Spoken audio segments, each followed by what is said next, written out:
Hey guys. So today I felt inspired to say something about a recent episode of the Diary of a CEO YouTube channel, which was dealing about feminism and I felt quite a lot of resonance with the overall themes that were discussed in that YouTube episode. Um, so it was an episode dealing with, well, can't remember exactly what the title was, but I'll link it in the description box. It was really discussing around, well, are there kind of potential consequences to the movement of feminism, and are they good or bad consequences?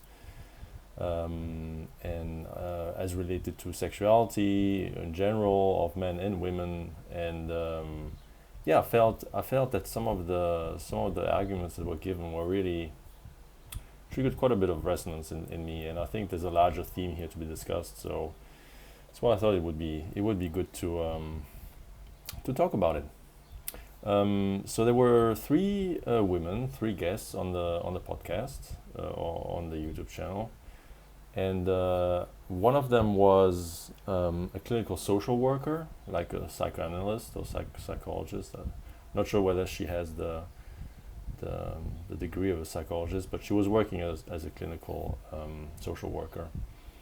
Another one was a best-selling author based in London, and she's also hosting a podcast that deals with feminism. And the third one was a kind of she was a bit in the middle of those two, also kind of author, podcast host, and also journalist. And so really the gist of it was that the clinical social worker or psychoanalyst, she was really there to defend, well, not really to defend women, but to defend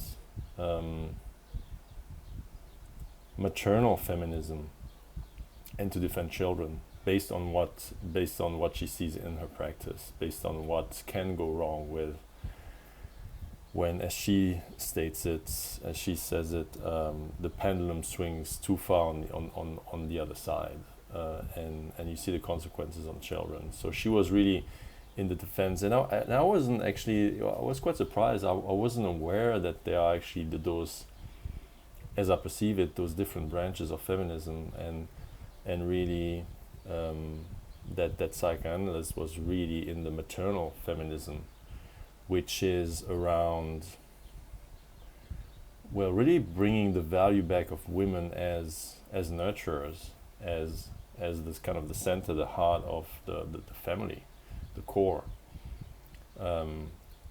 which obviously goes against like modern like sexual type of feminism, like the London-based author was defending. I mean, she was all about the rights of women, the rights to sexual pleasure, and everything related to it. She was kind of as I perceived it, like a successful entrepreneur, and she says, well, we need to have more women in those rooms, and so she was really an advocate of that side of feminism, while the other ones were saying, well, hang on, feminism as a whole has swung a bit too far in one direction, and we're losing the kind of nurturing aspects of women in society. And that's what basically that clinical social worker was seeing in the practice. What can go wrong if that side is if that linchpin is kind of lost within society. And so there were a couple of arguments or aspects of feminism where the two sides were kind of clashing, and the third person was a little bit in between, but also more erring towards the maternal feminism side, because she's currently investing quite a lot of, or she has still already invested quite a lot of time and effort into staying home and taking care of her children and all that stuff. Not saying that her husband doesn't do anything, but she was really taking that role as the nurturer of the family fairly seriously. And so where really I think one clash that resonated with me, as from a spiritual perspective, was when it came to I thought it was quite triggering when from a maternal feminism point of view, sex was given some kind of a sacredness, I would say. I think they even use the word sacredness, and that really irked kind of that modern feminist who was more like, yeah, you have to explore your sexuality. I don't think she was seeing anything divine or sacred in the sexual act. She says women should have the rights, and of course they do, to explore their sexuality, find what pleasures them, and typically that would take going through quite a lot of sexual relationships. And so this was obviously also linked to the discussion with, like, well, how is sexuality well lived in today's day and age, and hookup culture, so like dating apps and all these things, and so one argument was that, yeah, the sacredness was kind of lost in all of that, and is of special importance if it leads then to a child. Then this kind of nurturing aspect on the woman's side was lost as well.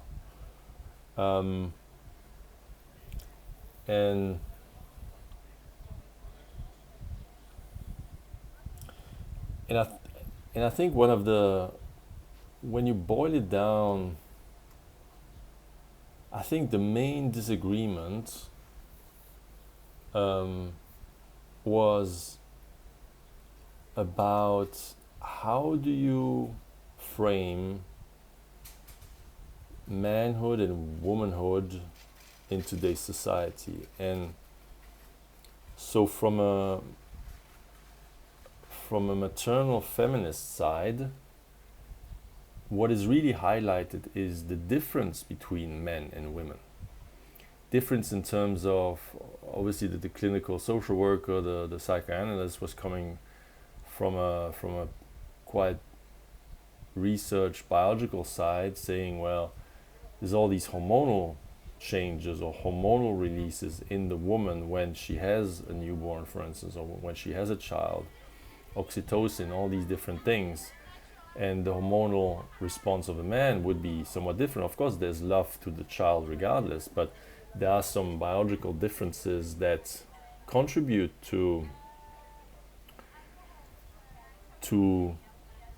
the argument that the woman has, from a biological perspective, is closer to being the nurturer, has more of that nurturing capacity. And I think that's not debatable.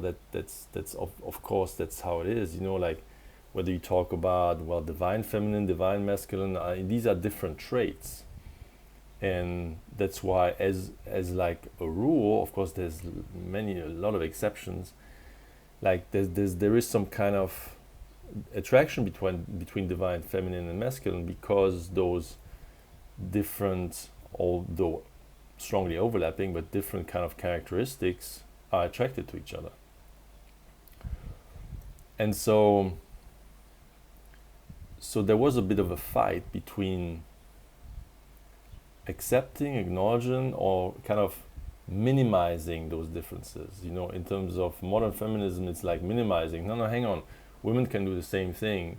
Women basically, harshly put, from a maternal feminist point of view, what women try to do is to become men, or to get the same characteristics, like being driven, being career oriented, result oriented, and kind of minimizing this nurturing aspect.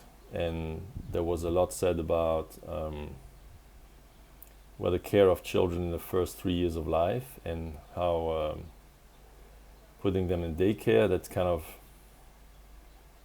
where, from a clinical psychologist point of view, there can be a lot of emotional scars that are that are put on those children in the first 3 years of life, then that they then have to cope with later on in life. So it was really around. Yeah, can we just accept that there are basic differences, and that these differences are meaningful, and there's, based on these differences, if we agree that they exist, aren't they naturally leading to a slightly different, not less important, but different position or different value in societal structures? And I think that's the main arguments, or the main contention here that's being discussed. And of course, and everyone acknowledges, it's like a Gauss distribution. There are outliers everywhere, but as a whole, is there can there be a consensus? And I'm not sure it was reached in that particular episode. But is there another consensus that there are intrinsic differences to men and women, not just like the fact that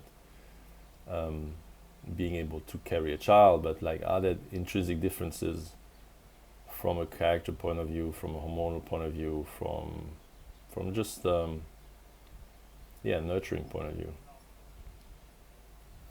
And to me, it led to this larger, I think that really reflects a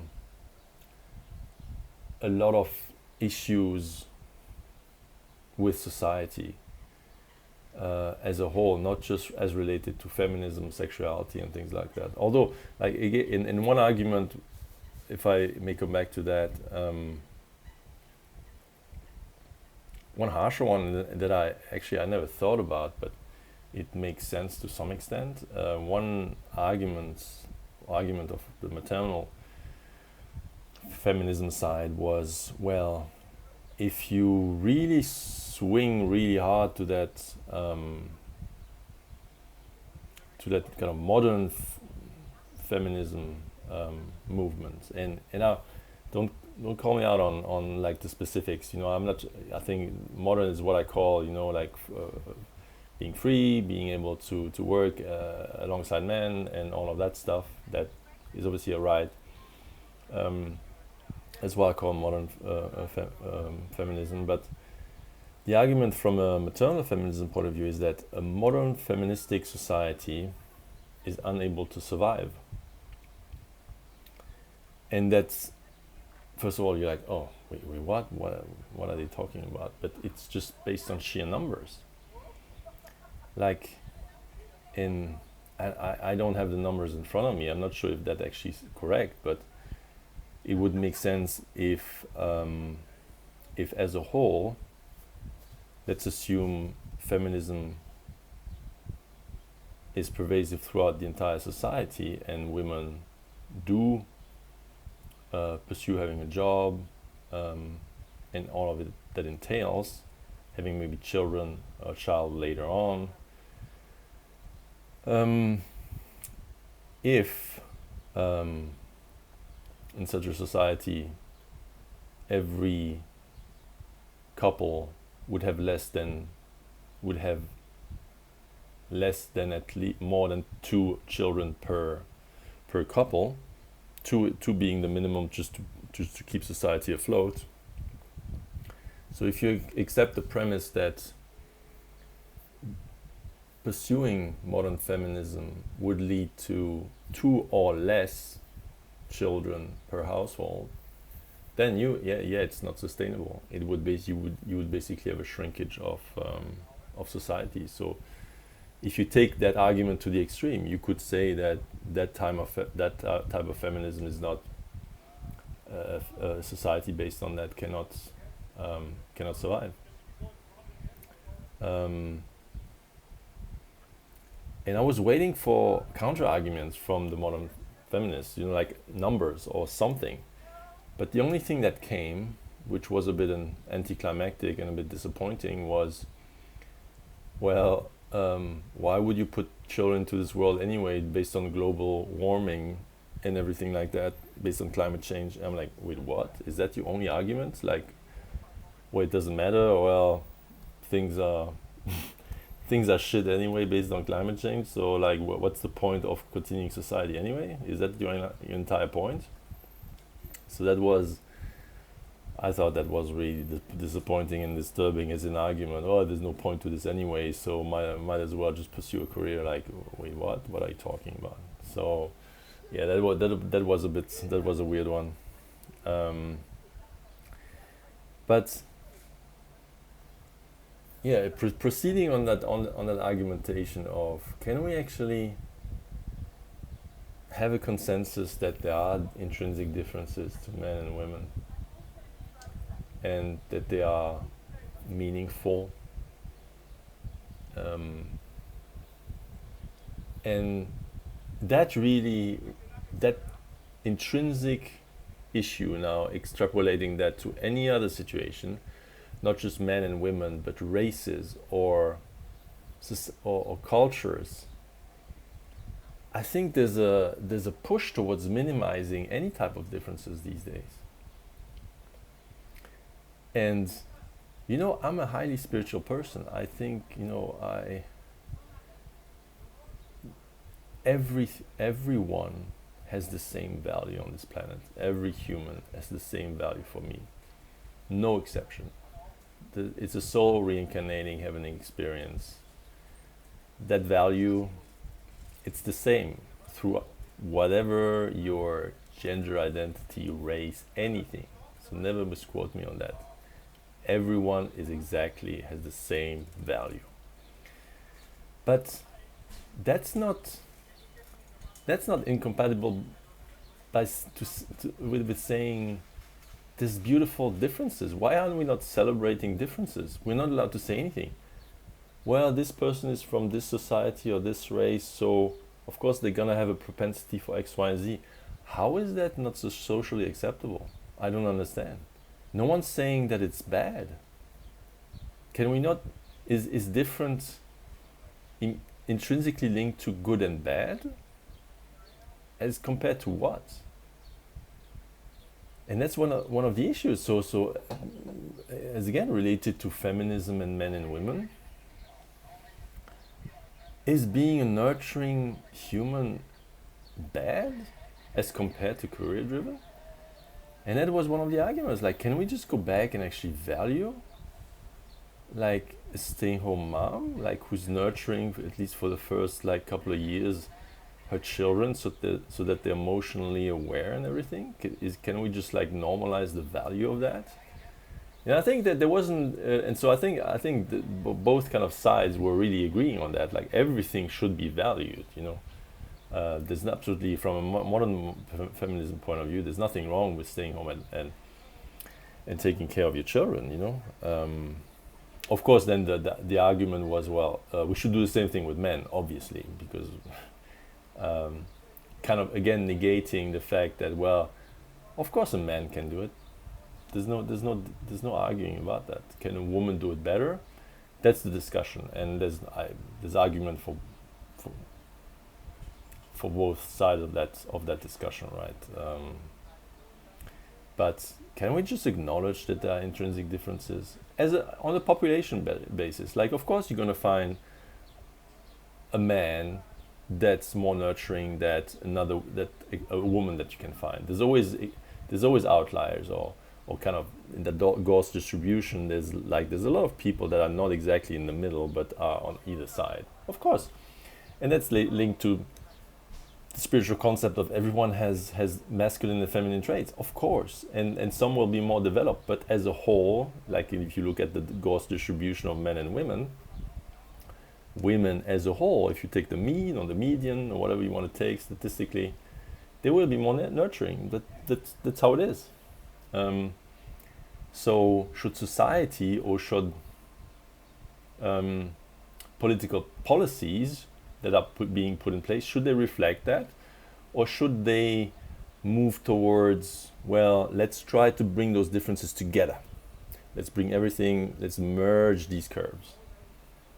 And does that make sense based on evolution, or do we want to impact evolution? Do we want to bring those two together? I don't know. For me, for me, from a spiritual point of view, I just see. Listen, the divine feminine is so powerful that I think anything that tries to tarnish that or tries to replace it with no, hang on, women can do the same as men. We can be career driven. It's anything that minimizes that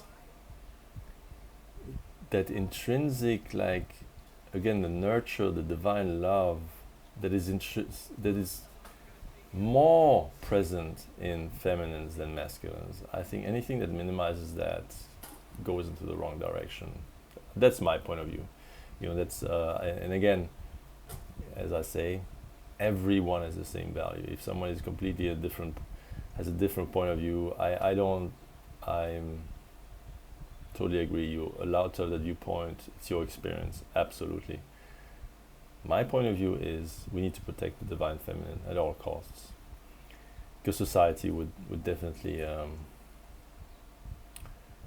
benefit from having that really strong enforcement from the divine feminine, from the nurturing side of you. And yeah, so if you extrapolate that with what's happening currently with races and everything like that, it's this. I feel that's why I get really, my head spins at where would I actually stand politically with today's society and with what's happening. So on one side, again, like, everyone has the same value, and I think there is value in diversity. There is value in exposing, in any type of environment, being exposed to different cultures, different everything.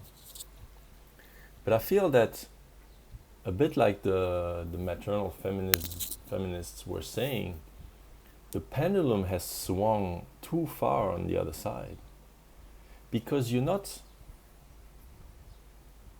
cherishing, you're not celebrating diversity by bringing everyone together, because what you achieve with that is that everything gets nullified. Like, you try to force a situation where everyone lives together with different cultures, different societal rules, different ideas. That by itself is somehow you're forcing something. It's not natural. The natural thing is that, well, how did those cultural differences, for instance, how were they born? They were born by tribes, small little groups of people, humans, ages ago, forming a little group with their own little rules and their own little traditions and everything like that. And that is a self-perpetuating cycle, because the children are taught, oh, these are the rules, these are the traditions, this is what we do, this is how we celebrate X, Y, and Z, this is how the type of clothes we like to wear for celebrations and things like that. And so if you're removing a threshold of, if you don't have this kind of, I would assume, but that's I'm not a social expert, I'm not I haven't really studied, how to build societies or anything like that. But I would assume you need to have a majority of a particular culture so that you can sustain that culture. You can sprinkle a little bit of diversity, but if it's all intermixed, nothing is self-sustained. You're basically losing everything. Now, I'm not saying this is bad. This is how politics is basically deciding how do we go forward in a particular country. So I'm not against saying, well, so we as a country have decided that we're gonna merge everything and we're gonna be a melting pot, and I'm saying there's nothing wrong with that. But you run the risk of losing part of that culture. by building a new one. You know, it's almost like a death and rebirth. Like, okay, we die. That there's this kind of post nationalist kind of viewpoint of, well, we're done being nationalists. You know, like we don't really want that solid identity. We want to have a more fluid identity. So we're gonna maximize diversity for the sake of having a new identity. I'm not saying this is wrong. This is a political decision. I'm not saying it's wrong. I'm just saying that do we understand what kind of consequences that has? Because you will lose aspects of the initial culture, or you will potentially you will lose all of it. And again, I haven't studied that kind of science, social sciences. You know how those dynamics evolve, but it makes sense. It made complete sense to me. That you would lose a few things, and so that to me is not celebrating. So in that regard, I think I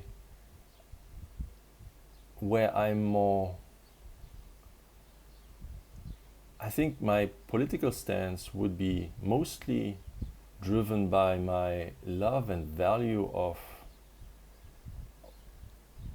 being different. I travel to a country, I love that everything's different. Of course, like there's obvious things like, well, different language, but you go into a country and this is almost what you want, right? You want to be in a completely foreign environment. There's different foods, there's different everything. I don't want to travel somewhere and go to the same and eat the same food that I used to eat back home. That's beyond the point. Or the same culture or same everything. Because what's the point of traveling? Okay, yeah, you might want to, okay, if you don't live by the sea, yeah, I want to see this, I want to go by the sea, or I want to go into the mountain. That's the obvious like geographical differences. But what's the point of traveling if we take this post-nationalist thing to the extreme and maximize diversity everywhere in the world? Not that we potentially could, because there are some hardcore barriers to that, but with the effort that I currently see a bit everywhere in the world, including some places in Europe, it's almost like you travel somewhere and like, well, this is not what I expected. I wanted to be immersed in a different culture. I want to be immersed in something else, and that's not the case anymore. I could have avoided that travel altogether. And so if I had any power, I would be more conservative. And conservative, not in the pejorative thing that's being attached to it. And I'm not even sure I would be conservative politically, you know. I use the words conservative, like I want to conserve these beauties. I want to conserve these beautiful differences. I want to conserve, it needs to be cherished, it needs to be maintained. And it's like anything in biology. You want to maintain something, you need to have the proper environment, nutrients, everything, so that you can maintain it. Otherwise it changes into something else, just based on evolution. But do we want that as society? I still cherish these differences. And I cherish the differences between men and women. Whoever wants to minimize that difference based on, oh well, but it's much more valuable to bring a lot of cash, and it's just a different role. It's not more or less valuable. And the problem is, the problem is not located with women or located with men. It's located in both. The issue with men is that there's a lot of morons and assholes around that do not value femininity, do not value divine femininity, nurturing. They take advantage of it. And then, well, I'm earning anyway, so I don't give a shit, I'm fully independent, and so they have the longer leverage. And so that's bad. It's horrific to me. It's just so repulsive. And on the other side, you have then, and for good reason, you have the feminines, the women that say, well, I had enough of this shit. I don't want to be treated like that, and for good reason. And then they want to be more like men. And so that it has to, progress has to be on both sides. Women have to go back to their roots and value that tremendous gift that they have to carry that nurturing divine femininity. And men need to stop being fucking assholes. Because that's the only way. I fully understand that women had enough of this nonsense. And yeah, it's sad to me, and I want us to go back to cherishing differences, and I want to be able to go back to a state where it's okay to talk about the beauty of these differences, the beauty of the differences, not, well, you're like such and such, so basically you're worse, or you're not as good as me. Has nothing to do with it. These two things need to be completely segregated again. How come those two things were merged? There was an agenda to merge those two. Oh yeah, you're different, so that's not the point. The point is, wow, you're beautifully different. Like, you bring so much other things to the table. That's the point. And so yeah, so that's the kind of inner reflection that that episode like triggered. I'm like, this reflects basically society, all the issues we have so far, just not being able to celebrate differences. So yeah, I'm not sure if it resonates with you as well, or where you stand on that spectrum.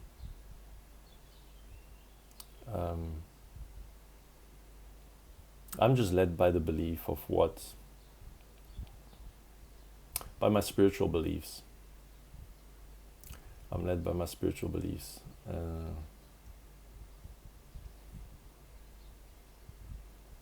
And that everything is on a scale, and that there are energies that attract each other or repel each other. You know, there are things that repel each other. There's no problem with that. There's nothing bad with repelling each other. So if two similar energies, like, they're gonna move away from each other and merge with another energy that's more compatible. There's nothing wrong with that.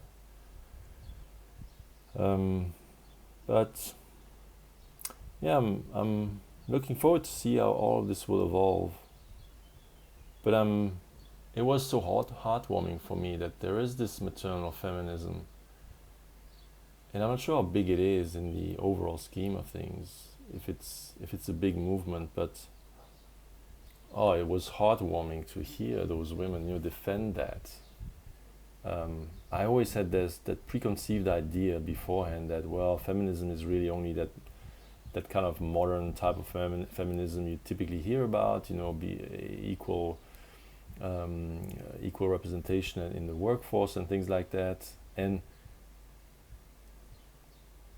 listen, yeah, so I mean, I don't want to become too controversial at the end. I thought I'd wrap this up, but of course, minimizing the differences, I mean, that also plays into the entire issue with sports, and transgender athletes. The fact that no one wants everyone just minimizes the biological differences. This is not it doesn't make any sense. So and I feel that this